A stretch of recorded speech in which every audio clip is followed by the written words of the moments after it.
Alors, sans la femme dans la société, la société est morte. Mesdames, Messieurs, c'est le mois bien dédié aux droits des femmes. Demain, c'est le 8 mars, aujourd'hui, les 7. C'était vraiment exceptionnel certainement de vous avoir comme téléspectateur sur Fait Télévision. On reçoit notre deuxième invité, comme on l'avait bien promis, c'est Honorable Catherine Kanchaba. Bonjour maman. Bonjour. Bonne fête. Merci beaucoup. Vous allez bien? Oui, je me porte très bien. Content de vous avoir et vous avez certainement eu à précipiter déjà un jour avant la fête. On vous invite sur ce plateau. Comment vous vous sentez déjà? Vraiment, on est très à l'aise en tant que femme Ouais. et vraiment c'est une journée qui est prévue pour honorer la femme. Oui. Pas honorer dans le sens que la femme aujourd'hui est en train de prôner. Oui. Nous savons que c'est une journée qui a été donnée à la femme pour qu'elle puisse lutter Oui. pour ses droits. Nous avons vu que dans notre société, Oui. les hommes sont un peu plus en avance que nous. Mais la femme, pour la petite historique, Oui. c'était depuis 1908 que les femmes qui travaillaient dans une société Oui. de textile au niveau de New York avaient revendiqué leurs droits. Et en 1909, nous avons vu vraiment qu'on a commémoré la première année Oui.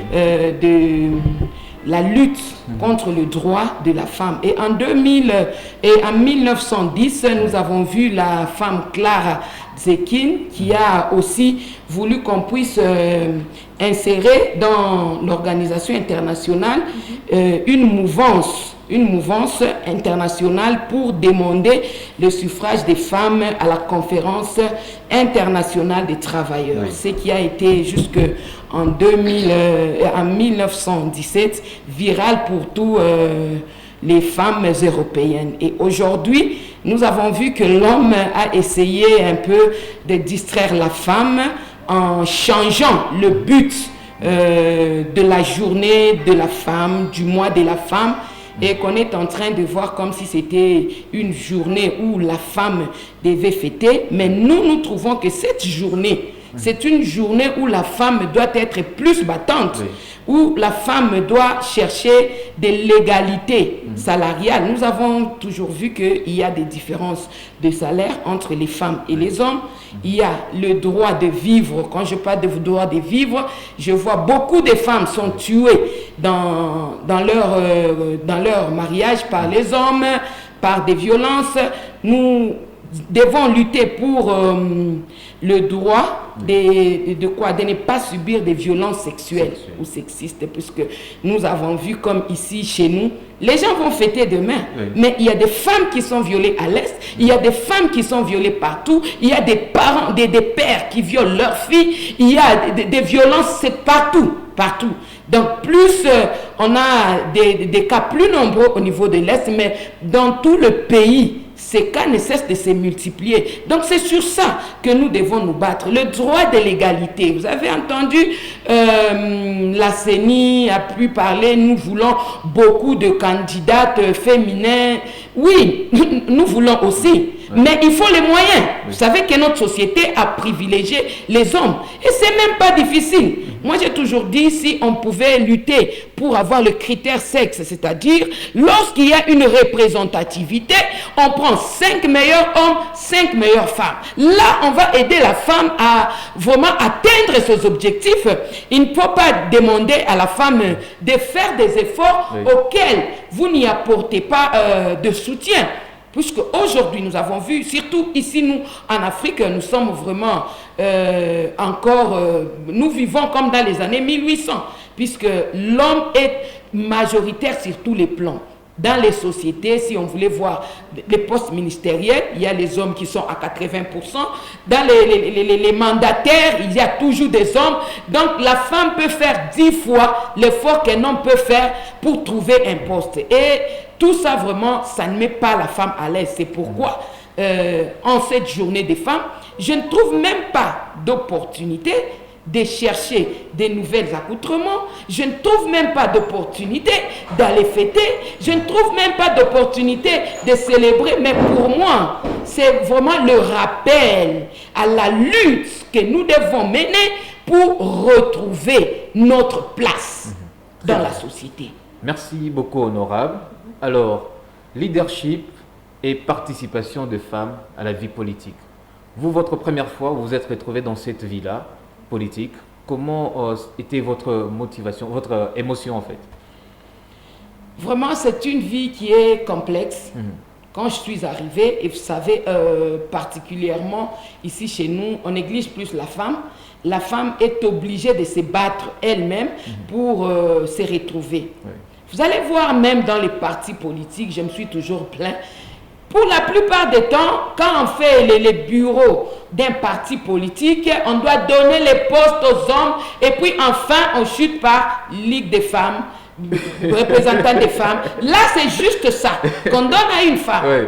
Et les autres là, c'est excellent pour les hommes. Oui. On peut leur donner, vous avez 6 postes, on va donner 5 postes aux hommes pour donner seulement chargé des femmes. Bon, je me demande, est-ce que la femme congolaise n'est pas instruite? Est-ce que la femme congolaise n'a pas la capacité intellectuelle égale à celui de l'homme? Est-ce que la femme congolaise a des diplômes de licence, de doctorat, de diplôme d'État différents de celui d'un homme? C'est ça la question que je me suis toujours posée. L'injustice est en train de persister, la femme est en train d'être affaiblie et surtout, l'image que prend la femme dans la société, si elle fait la politique, elle est toujours mal vue. Et des fois, il y a beaucoup de femmes qui perdent leur mariage à cause de ça, puisque les hommes ne se laissent pas faire facilement. Soit la femme doit avoir une position, c'est-à-dire être déterminée à atteindre ses objectifs, et en étant déterminée à atteindre ses objectifs, elle doit sacrifier d'autres choses. Vous savez, le thème pour cette année, on est en train de parler de l'autonomisation de la femme. Voilà. Comment est-ce que la femme peut être autonome aussi longtemps qu'elle doit subir les effets du mariage, puisque le mari, qu'on se le dise, publiquement là, on va te dire que non, la femme a le droit de faire tout ce qu'elle veut et le mari n'a rien à faire là-dedans. Mais quand le mari ne se retrouve pas dans tes histoires là, facilement, il peut divorcer. Donc, vous savez que ce sont une vie, comme vous le dites, la vie politique pour les femmes, ce n'est pas toujours facile. Il faut toujours des sacrifices. Donc, quand on est déterminé, et la femme, quand elle fait la politique, souvent, il y a des propos malsains qui peuvent vraiment la mettre mal à l'aise. Il y a des gens qui essayent de l'attaquer pour la déstabiliser. Vous avez vu, j'ai parlé politique. Kiaboula est venu, il a détruit ma maison. Tout ça pour me dire que ma maison, je l'ai construite, mais Kiaboula a détruit. Donc, c'est une façon de décourager la femme. Si tu te dis que, moi, je m'arrête, là, tu t'arrêtes. Et pour les hommes, c'est de l'avantage. Mais pour nous, vraiment, qui sommes déterminés, nous sommes déterminés à réussir. En tant que femmes, nous sommes déterminés à jouir aussi de nos droits. Puisque nous sommes aussi des citoyens, des citoyennes congolaises, des femmes, donc le sexe est égal à celui de l'homme. Donc la femme, comme on le dit dans le thème international, on a parlé de l'inspiration au féminin. C'est ça le terme international. Donc, la femme aussi, si l'homme doit nous donner son inspiration au masculin, nous aussi les femmes, nous devons donner notre inspiration au féminin. C'est-à-dire faire prévaloir aussi nos droits en tant que femmes. Il y a des histoires qui peuvent être dérisoires pour les hommes, oui, mais pour nous les femmes, c'est capital. De même, il y a des histoires qui sont dérisoires pour les hommes et pour les femmes, mais pour les hommes, c'est capital. Donc, vraiment, c'est un thème qui m'a beaucoup trop inspiré. Très bien. Merci beaucoup, madame. Alors, Maïga, tu as une question? Honorable, parce que vous avez évoqué beaucoup de choses, mais quand même, moi, je veux revenir sur quelque chose. Parce qu'on ne recourt pas aux femmes en donnant des postes. Celui-ci où la femme et par exemple tel et tel, on recourt aux ligues, comme vous venez de le dire. Ce n'est pas parce que la femme n'est pas compétente par rapport aux tâches qui lui seront peut-être données à exercer dans une entreprise quelconque. Je pense que la réponse t'a été donnée lorsque j'étais en train d'exposer le thème. Je dis ceci, est-ce que les diplômes universitaires, les diplômes de doctorat que la femme reçoit, ces diplômes-là sont-ils différents de ceux de l'homme? Vous serez d'accord avec moi que c'est non. Oui. Donc, ce n'est pas à cause de compétences que la femme n'est pas considérée. C'est juste une injustice pour laquelle la femme doit se battre. C'est pourquoi je vous dis, et je le répète encore, c'est une journée de lutte pour le droit de la femme. La femme doit lutter pour récupérer ses droits. La femme est intelligente. La femme est compétente. La femme a je peux dire, toutes les conditions pour être ministre, président, puisque nous avons constaté, pas parlant seulement des Africains, en Europe, il y a des femmes présidentes. Oui. Donc, c'est la tâche la plus haute que quelqu'un peut utiliser. Alors, comme la femme peut utiliser ces tâches-là de présidence, et nous avons vu dans plusieurs cas, là où la femme a été présidente, ça n'a jamais échoué. La chancelière allemande vient de sortir tête haute. Nous avons vu en Libéria, il y avait une femme. Aujourd'hui, nous avons une femme en Tanzanie comme présidente de la République. Nous avons parlé de Marguerite Thatcher, on parlait des dames de fer. C'était une femme très forte. Donc, il n'y a pas à dire que la femme n'a pas de compétences. La femme a les compétences, mais l'homme s'arrange pour ignorer, pour dénigrer la femme. Voilà. Merci, honorable. Alors, comme déjà vous êtes dans cette vie-là politique, c'est quoi les droits de femmes dans la vie politique? La femme, comme je l'ai dit, Oui. la femme est en train de lutter pour ce droit. Dans la vie politique, la femme doit avoir les mêmes, moi je dis qu'on parle de parité, les objectifs, ce sont les mêmes, que ce soit pour les hommes et pour les femmes. Donc pour le moment, la femme doit avoir les mêmes postes prévus pour l'homme, prévus aussi pour la femme. C'est ainsi que je vous ai parlé au début, qu'on doit aussi insérer les critères sexe. Quand on insère les critères sexe, c'est-à-dire les fonctions qui doivent être assumées par les hommes, peuvent aussi être assumées par les femmes. Puisque aujourd'hui, nous voyons des femmes mécaniciennes, des femmes menuisiers, des femmes qui construisent, des femmes chauffeurs. Donc la femme se représente dans tous les domaines, des femmes médecins, avocats et autres. Mais en politique, c'est ça même la gestion du pays. La femme n'est pas convenablement représentée. Et la femme est utilisée. Quand on doit faire des sorties médiatiques, là on amène ba maman moukouye, ba maman moukouye, ba maman moukouye. Les mamans là sont seulement les suiveurs. Comprenez? Les mamans là sont seulement les suiveurs. Non, ba maman ba les étiquettes. Non, nous devons refuser. Très bien. La femme doit refuser. S'il y a une opportunité, non, quelqu'un qui a mal travaillé, on a vu qu'il a mal travaillé et il faut qu'on est en train de dénoncer, il amène des femmes là, il leur paie quelque chose. Allez, battez les pagnes par terre pour dire des mauvaises choses. Non, il ne faut pas instrumentaliser la femme. La femme doit être libre. La femme elle-même, ce que je dis, elle doit être indépendante, libre, déterminée, audacieuse, entreprenante. Pas seulement être utilisée. Non, quand nous faisons les études universitaires, c'est pour que nous puissions être à la hauteur de nos tâches. Donc, on ne doit pas utiliser les femmes seulement dans les petites ligues des femmes. Femmes, venez. Moi, jamais. Je n'entre dans les ligues des femmes. Alors, ouais, quelque avec chose. vous aujourd'hui, parce que nous parlons de ce leadership, participation des femmes à la vie politique. Selon vous, quel est le rôle de la femme sur le plan politique ou quel est le rôle de la femme dans cette vie au politique? plan politique? Dans la vie politique, comme nous savons, dans la vie politique, nous avons d'abord le social de la population. Nous avons l'économie de notre pays qui doit être mise en considération. Nous avons les infrastructures, nous avons donc dans tous les domaines, la femme doit être présente. Et aujourd'hui, nous avons l'informatique qui a aussi le numérique qui a aussi pris un peu de poids. Donc, dans tout cela, la femme doit être présente. La femme doit participer totalement à la gestion de ce pays, sans exception. C'est ainsi que je me suis encore répété, on ne doit pas laisser la femme à seulement Ligue des femmes. Non, la femme doit participer à toutes les activités politiques dans notre pays. Donc, s'il faut nommer des ministres, il faut savoir s'il y a 60 ministres, 40 ministres, 20 femmes, 20 hommes. Et cela, ça ne demande pas beaucoup d'exercice. Combien de gens ont des diplômes qui sont capables de travailler? Donc, c'est question seulement de volonté. La femme, elle a pour objectif de servir la nation. Pas seulement servir la femme, mais servir la nation.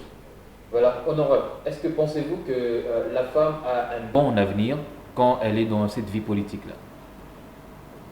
Justement, il n'y a pas d'avenir meilleur que dans la politique, puisque dans la politique, on sait atteindre les sommets. Donc, elle a l'avenir. L'avenir, elle en a. Mais elle n'est pas soutenue. Et la femme a la volonté. A la volonté de faire de son mieux. Puisque une femme qui passe plus de 20 ans aux études, elle doit faire 6 ans, 6 ans, 6 ans, même 7 ans, 8 ans, comme vous voyez avec les médecins. Et puis après, elle doit faire des spécialisations. On va même à 25 à 30 ans pour étudier seulement. Donc cette femme-là, qui se donne pour les études, est-ce qu'elle n'a pas de projet? Cette femme-là, c'est une femme d'avenir. C'est une femme qui peut apporter un plus à notre société. Donc, il y a de l'avenir pour la femme, mais il faut qu'on ouvre aussi des opportunités. Et non pas qu'on dise à la femme de travailler, et quand elle travaillait, son travail se solde dans les néants. Non, qu'on ouvre aussi des portes à la femme. Ok. Honorable. Honorable, je suis Oui, c'est la journée de la lutte, hein. La lutte pour les droits. Donc, ouais. Finalement, leur droit. Honorable, avec vous aujourd'hui, quel regard que vous pouvez jeter à toutes ces femmes qui aujourd'hui se retrouvent dans la politique et surtout pour les femmes congolaises? Quel regard que vous êtes en train de faire par rapport à la politique? Par rapport à la politique, je dois encourager d'abord les femmes congolaises. Les femmes congolaises sont trop réticentes. Elles sont trop réticentes dans la politique. Comme je l'ai évoqué au début, pour préserver peut-être leur mariage, pour préserver leur dignité, pour préserver ceci et cela, elles sont en train de rester en arrière. Elles ne veulent pas s'engager. Mais je demande à toutes les femmes, puisque ceux qui s'engagent, quand bien même ils sont minoritaires, mais elles sont meilleures. Puisque une femme qui laisse tous ses intérêts, tous ses avantages pour faire la politique, ce n'est pas facile. Ce n'est pas donné à tout le monde. Nous demandons aussi à ces femmes-là qui restent encore à la maison, qui restent encore à gérer les ménages, ce n'est pas mauvais, mais ils peuvent mieux aussi faire en nous apportant de leurs connaissances dans notre politique. Donc la femme doit être vraiment stimulée à faire la politique, puisque je sais que même dans nos foyers, des fois on dit c'est mieux qu'un papa meurt qu'une maman. Puisqu'un papa peut mourir, la maman va rester garder les enfants. Mais lorsqu'une maman meurt, c'est du catastrophe à la maison. Donc, c'est mieux aussi pour la femme. Puisque chez nous, au Katanga, on dit maman ni maman. Donc, maman, et qu'on a roilé à Opeke. Donc, même si la maman est en train de gérer les choses publiques, vous sentez qu'il y a une différence. Vous sentez qu'il y a l'amour. Vous sentez qu'il y a la détermination. Vous sentez qu'il y a le sérieux dans ce qu'elle est en train de faire. Pour cause, nous allons voir, depuis qu'on a commencé à condamner les hommes par les politiciens par l'IGF, combien de femmes ont été interpellées? Je ne pense pas plus de 2 femmes. Mais quand vous parlez des hommes, c'est en quantité industrielle. On ne sait même pas les compter aujourd'hui. C'est pour dire que, statistiquement parlant, la femme est meilleure. La femme peut mieux gérer que l'homme. Et dans les pays anglophones, je pense qu'on l'a bien compris ce thème, pourquoi on dit toujours « First Lady ». Puisque la femme, quand elle accepte de faire quelque chose, elle le fait d'abord avec la volonté, avec le cœur, avec tous ces sentiments-là de mère. Vous savez, dans une femme, il y a la douceur, l'humilité, la sagesse, l'intelligence, la foi, la persévérance aussi pour une femme qui fait la politique. Donc ce sont des caractères qui poussent une femme à réussir. Ce sont des caractères qui permettent à une femme de faire le meilleur d'elle-même. Et la femme, quand elle travaille, elle dit toujours, ah, Moi, si je travaille mal, on va toujours dire que c'est parce que je suis une femme. Donc, je dois être meilleure pour être compétitive avec les hommes. Ailleurs, on l'a déjà compris. Mais ici, chez nous, la femme n'a pas encore atteint son but. Et ce qu'il faut aussi faire, il faut mettre les moyens pour sensibiliser la femme. On ne peut pas sensibiliser la femme sans moyens, puisqu'il y a des écrits, il y a les chaînes doivent en parler. Donc partout là, il faut que la femme soit sensibilisée, mais on ne donne pas cette opportunité. La femme peut être considérée parmi les personnes vulnérables, donc on peut aussi l'aider afin qu'elle puisse se relever. Vous voyez, en Zambie, par exemple, j'ai toujours pris, puisque je reste là-bas, la femme peut se défendre, elle a ses droits. Le mari qui dit non, moi je refuse, je divorce, l'État congolais et l'État zambien l'oblige. Mais ici, chez nous, l'État ne va rien obliger. L'État dit seulement on constate et on en déduit. Bon, comment est-ce que vous allez encourager la femme à faire mieux? Comment est-ce que vous allez encourager la femme à être meilleure? Alors que sur le plan fondamental, la femme doit être soutenue. C'est pourquoi nous voulons l'ingérence de la femme dans la chose publique, puisque si la femme est dans la chose publique, elle peut facilement défendre les causes des autres femmes. Aujourd'hui, je vais avec un thème. Je suis députée provinciale, nationale. Je vais avec un thème qui est en train de cadrer sur les avantages de la femme. Il y a 20% des femmes à l'Assemblée qui vont voter. Les hommes vont voter pour leur intérêt. Mais ton thème là va couler. Alors, vous croyez qu'il y a nécessité de créer une zone tampon, si je peux dire, l'égalité des sexes. Là, vraiment, c'est l'unique formule pour que la femme congolaise soit ingérée dans la chose publique. Voilà, honorable, on vous sent que vous êtes certainement un pilier à réclamer le droit de femme. Alors vous, personnellement, c'est quoi les pistes des solutions que vous avez mis en place? Question de pouvoir encourager, je ne sais pas, il y a des séminaires, des conférences, encourager la femme qui est encore négligente dans la société. Comme vous le dites là, on peut faire des séminaires, on peut faire des conférences. Ce que je vous ai dit, tout cela, ça demande des moyens. Ça demande des moyens pour sensibiliser la femme. Or, depuis longtemps, la femme n'a pas eu des postes qui lui ont permis de se créer, d'avoir de sources stables d'argent. Donc la femme est en train de dépendre directement ou indirectement. Et comme notre gouvernement, le président de la République, son Excellence Félix Tshisekedi Tshilombo, je ne cesse de le rappeler chaque fois que je passe sur les médias, il nous a promis. Il nous a promis. De lui-même, on ne lui a pas demandé. Il a dit dans mon mandat, je vais faire de sorte que la parité soit respectée. Donc maintenant là, il reste une année. Qu'il fasse quand même quelque chose, même dans les une année qui restent, pour permettre à la femme d'atteindre le niveau que le chef de l'État avait prévu. Puisque pour faire des séminaires, des sensibilisations, descendre dans les villages, parler du problème de la femme. Les femmes villageoises là, elles ne connaissent même pas ce que c'est le 8 mars.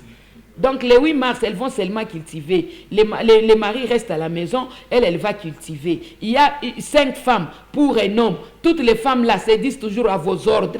Il n'y a rien à dire. Bon, comment est-ce que cette femme-là apprendront à connaître leurs droits aussi longtemps qu'on ne leur parle pas? Comment est-ce que cette femme-là va se défendre aussi longtemps que lorsqu'elle veut se défendre, l'État congolais ne le soutient pas? Alors, là, moi, je trouve que l'implication directe pour notre pays du chef de l'État est obligatoire. Très bien. Alors, honorable, justement, pour chuter, ce mois est bien dédié à toutes les femmes. Ce n'est pas seulement ces mois, c'est toute, on va dire la femme, c'est toute l'année. Un mot sur cette journée, qui sera déjà pour demain, encore sur ces mois de droits des femmes, et justement pour encourager aussi les femmes qui vous regardent dans ce moment. Je veux dire à la femme, demain, c'est le 8 mars. Ce n'est pas une journée là où tu vas vraiment t'époumoner pour porter une pagne de 8 mars. Une pagne de 8 mars, c'est $10. Donc si on te donne une pagne de 8 mars de $10, on ne te considère pas. Puisque les habits des femmes coûtent 300, 500, $1000. Donc si toi, femme, on te donne un habit là de 10 dollars et tu te plais de sortir sur la rue avec l'habit là de 10 dollars, c'est-à-dire on te déconsidère. Tu es une femme sans valeur. Toi, tu dois chercher la valeur intérieure. La valeur intérieure. Non pas des distractions là. Aujourd'hui, on te paye une panne. La femme doit être autonome. On parle de l'autonomisation de la femme. La femme doit être à mesure de travailler et de se procurer elle-même ses besoins. Il y a des femmes qui attendent demain que le mari vienne, qui lui amène une fleur, qui lui paye une robe, qui lui paye des bijoux, qui lui donne un cadeau. Un cadeau pourquoi? Moi-même, je suis cadeau de moi-même. Parce que moi, je sais que je suis là pour défendre ma cause. Et quelqu'un qui te donne des petits cadeaux comme ça, moi je dis toujours, des corruptions morales pour t'anéantir encore. On te donne un cadeau pourquoi? Toi, tu combats. Toi, c'est le jour du combat. Ce n'est pas le jour de te remettre une fleur, un cadeau. Un cadeau pourquoi? Mais toi, la femme, si tu es autonome, tu vas te donner plus. Les femmes se disent, nous honorons les mariages, nous sommes dans les mariages. Mais le mari peut aujourd'hui ou demain te refuser. La maison que tu croyais tienne, il va la changer, il va mettre une autre femme. S'il te trouve que les voitures qui étaient tiennes, il peut prendre, il peut donner une autre femme. C'est-à-dire que je ne veux pas révolter la femme, mais je veux faire comprendre à la femme que quand on parle de l'autonomisation de la femme, c'est que la femme doit être en mesure de s'autosuffire avant que le mari ne vienne amener ce qui est dérisoire. Puisque l'homme ne peut amener que ce qui est dérisoire. D'abord, elle-même se suffit. Honorable, sûr que c'est dérisoire. Je te dis, c'est dérisoire. Ce qu'un homme peut te donner, il ne peut pas te donner si un homme a 100%. Il ne peut pas te donner 100%. Et pour le moment, vous savez la stratégie. Il te dit non, je mets au nom des enfants. Maintenant, toi, tu gardes quoi? Toi, tu gagnes quoi? Puisque tout, c'est les enfants. Et toi, tu gagnes quoi? Tu peux faire 20 ans dans le mariage. Le jour où tu vas en sortir, on te dit, les maisons là qu'on a payées pour le nom des enfants. Et toi, tu vas revendiquer quoi devant l'État? Rien. Vous savez, la femme doit mieux raisonner. Si j'étais passé sur le banc de l'école, ce n'est pas pour qu'un homme puisse m'entretenir. C'est pour que moi-même, je sois autonome. Si un homme peut être milliardaire, une femme aussi peut être milliardaire. Si un homme peut construire des grands bâtiments, moi aussi, je dois construire. Donc, la femme doit avoir des objectifs à atteindre. Une femme qui ne fixe que des objectifs qu'au niveau du mariage. C'est pourquoi les Congolaises n'évoluent pas. Nous avons vu dernièrement une musicienne aux États-Unis, Rihanna, devenir milliardaire. Mais cette femme-là, elle a combien de têtes plus que nous? Donc nous aussi, une femme milliardaire là, je te dis, monsieur le journaliste, combien tu vas lui donner? Toi là, l'homme, combien tu vas lui donner? Tu as déjà vu un homme qui donne à une femme 1 milliard de dollars? Donc les hommes ne donnent que des miettes. Maintenant, la femme doit savoir que si elle est partie aux études pendant plus de 20 ans, plus de 10 ans, plus de 15 ans, c'est pour être responsable d'elle-même. Moi, je dis, si un homme peut construire un immeuble de 100 étages, une femme aussi doit être en mesure d'en construire. Pas rester là et dire que mon mari va construire, toi tu n'as rien. Non, c'est là qu'on est en train de parler de l'autonomisation de la femme. La femme doit être autonome, la femme doit être responsable, la femme doit avoir des objectifs, non pas se limiter à dépendre de 10 dollars. Moi, ma poute à 10 dollars. C'est d'abord une humiliation. C'est une humiliation. Les grandes dames, les ministres là, vous les voyez porter les femmes de 10 dollars. Une femme qui a ses moyens, est-ce qu'elle peut seulement porter les femmes les femmes de 10 dollars et aller se faire voir? Non. Elle s'habille convenablement. Pourquoi? Parce qu'elle utilise ses moyens. Maintenant, la femme ici, quand elle prend la panne là de 10 dollars, elle dit même à son mari, papa, hein, que je tourne à la journée de la femme, on y gère quelqu'un qui a 10 dollars pour qu'il uniforme yoï. Non, non, non, non, non. Ça, c'est trop bas. La femme doit refuser ça. La femme doit aspirer aux choses meilleures. La femme doit lutter pour ses droits. La femme doit être autonome. Elle doit travailler. Elle doit être une entité productive. Elle doit être vraiment capable de répondre à ces exigences avant que le mari vienne compléter ses miettes. Honorable, je pense bien que ça sera à la fin de notre entretien aujourd'hui et nous allons certainement vous réinviter un autre jour pour une très bonne continuité parce que à la maison où vous êtes en train, Honorable Alsa Chochiri, elle est là pour lutter les droits des femmes. Vraiment, il y a beaucoup de matières qui bouillonnent encore, mais je pense qu'on aura le temps encore de l'inviter. Et très surtout prochainement. que ce mois, je dirais peut-être que l'honorable a inauguré déjà le mois de femmes ici chez nous à Faya Télévision, c'est-à-dire que vous avez déjà votre place dans l'émission qui vient déjà demain. Voilà, merci Honorable, c'était un plaisir, on vous souhaite une excellente journée et surtout une très bonne fête. Merci beaucoup. Je salue toutes les femmes. Je leur dis qu'il n'y a pas fête demain, il y a lutte pour le droit. Oui. Donc nous devons lutter, nous n'allons pas fêter. Et je salue aussi toutes les femmes de Faya TV. Et pourquoi pas les hommes qui m'ont reçu ici et tous nos téléspectateurs et toutes les femmes qui nous regardent en ces jours. Demain, c'est pour les combats, c'est pas pour la fête. Très bien, chers téléspectateurs, on vous propose la chanson de Joe Kizzy, fier d'être femme, et cette chanson fera plaisir à vous.